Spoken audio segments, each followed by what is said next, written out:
Hello दोस्तों, Sushila study channel में आपका स्वागत है। तो आज हम आपको बताने जा रहे हैं ग्रुप ए का plant tissue culture and biotechnology paper के बारे में। तो इसकी फर्स्ट यूनिट का पहला क्वेश्चन है जैव तकनीकी का क्षेत्र एवं महत्व।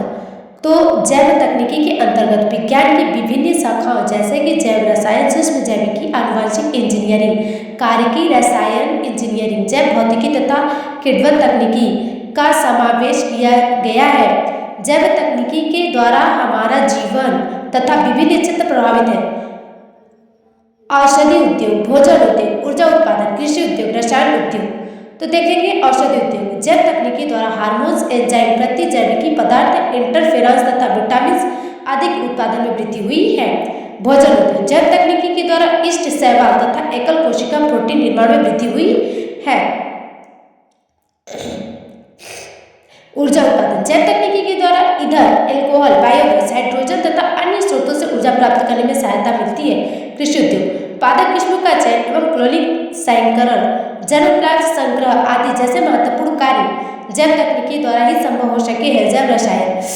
यहाँ देखेंगे फिर रसायन उद्योग। जैव तकनीकी की सहायता से आधुनिक युग में प्लास्टिक तथा खुशबूदार विभिन्न प्रकार के पदार्थों का संश्लेषण संभव हो चुका।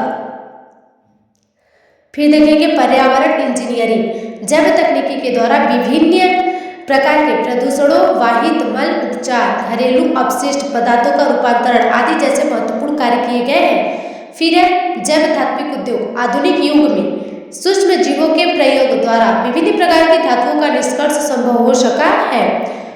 कोशिका विभेदन व टोटिपोटेंसी की अवधारणा का अध्ययन। जब किसी एक्सप्लांट के विभेदित ऊतक को पोषक मीडियम पर संवर्धित किया जाता है, बिना विभाजन करने वाले शांत कोशिकाओं में अनेक परिवर्तन देखने को मिलते हैं, जिसे भी प्रभाजी अवस्था प्राप्त कर लेती है। परिपक्व कोशिकाओं की प्रत्यावर्तन द्वारा प्रभाजी अवस्था प्राप्त कर कैलस के निर्माण की निर्विभेदन कहलाती है। कैलस की घटक कोशिकाओं में संपूर्ण पादप के निर्माण की योग्यता होती है, जो पुनर्विभेदन परिघटना होती है। यह पुनर्विभेदन तथा निर्विभेदन की परिघटना पैतक क्षमता वाली होती है, जो कोशिका टोटिपोटेंसी कहलाती है। यह गुण केवल पादप कोशिकाओं में ही पाया जाता है, अर्थात जंतु कोशिकाओं में यह गुण अनुपस्थित होता है। दूसरे शब्दों में विभेदित पादप कोशिका अपनी क्षमता संपूर्ण पौधों के निर्माण के लिए धारण करती है, जबकि जंतु कोशिका में इस प्रकार के पुनर्जनन की क्षमता निर्विभेदन के पश्चात नहीं पाई जाती है। प्रसिद्ध वैज्ञानिक डी स्टर्नबर्ग ने गाजर के कल्चरस पर महत्वपूर्ण कार्य किए हैं। तो यहाँ पे हम आपको एग्जाम्पल थोड़ा बता रहे हैं। तो यहाँ पे देखेंगे सबसे पहले स्टोरेज रूम जो लिखा है diagram, ex plant cultural 2mg phloem ex plant, free cells, embryoid from cultural, TS of fruit for wheeling planted. उसके आगे हम आपको बताएंगे पादप ऊतक संवर्धन, कोशिका संवर्धन और अंग संवर्धन की तकनीकी। तो सबसे पहले देखेंगे कोशिका या ऊतक संवर्धन।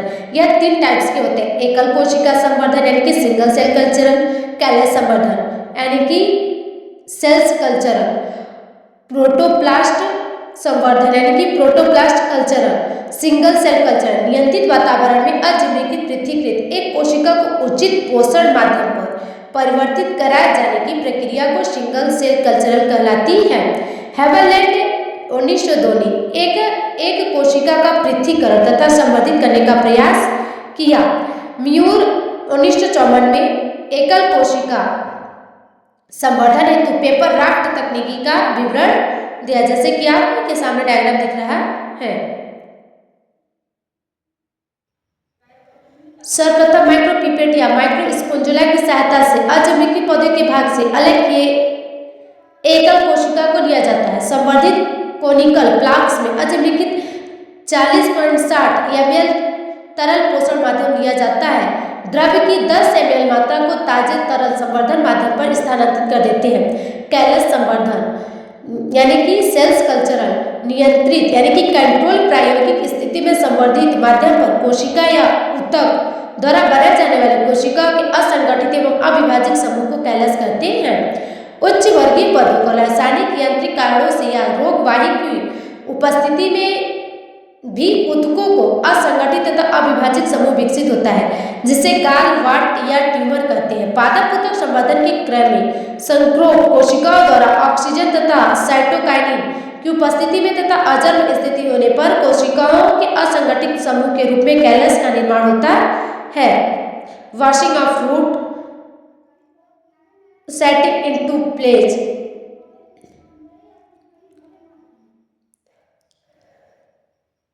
फिर देखेंगे गोथेरे 1934 से 37 तक, नोवेकोट 1939 और स्कूप एवं मिलर 1997। एक्सप्लांट जैसे बीजपत्र, हाइपो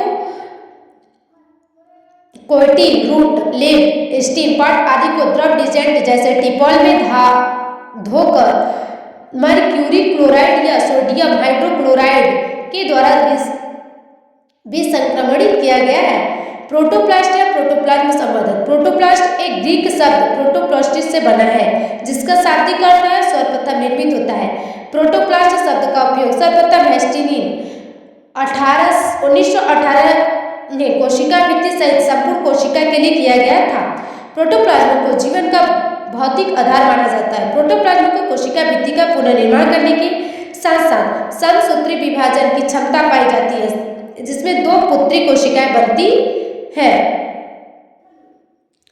इस प्रकार पृथक्करण पश्चात प्रोटोप्लास्ट के द्वारा संवर्धित माध्यम से विकसित होकर कैलस एवं नया पादप बताना ही प्रोटोप्लास्ट संवर्धन कहलाता है। प्रोटोप्लास्ट यहाँ देखेंगे ऑर्गेनिक कल्चर यानी कि अंग संवर्धन। अंग संवर्धन ऊतक संवर्धन की ऐसी विधि है जिसके अंतर्गत पौधे के विभिन्न भागों या अंगों का संवर्धन करके नव पौधे तैयार किए जाते हैं, जैसे कि परागकोश संवर्धन, परागकण संवर्धन, भ्रूण संवर्धन, अंडाशय संवर्धन, मूल संवर्धन, पत्ती संवर्धन, प्रौढ़ शीर्ष संवर्धन, पुष्प संवर्धन। लाइक शेयर सब्सक्राइब कमेंट ताकि आगे का भी आपको मिलता रहे।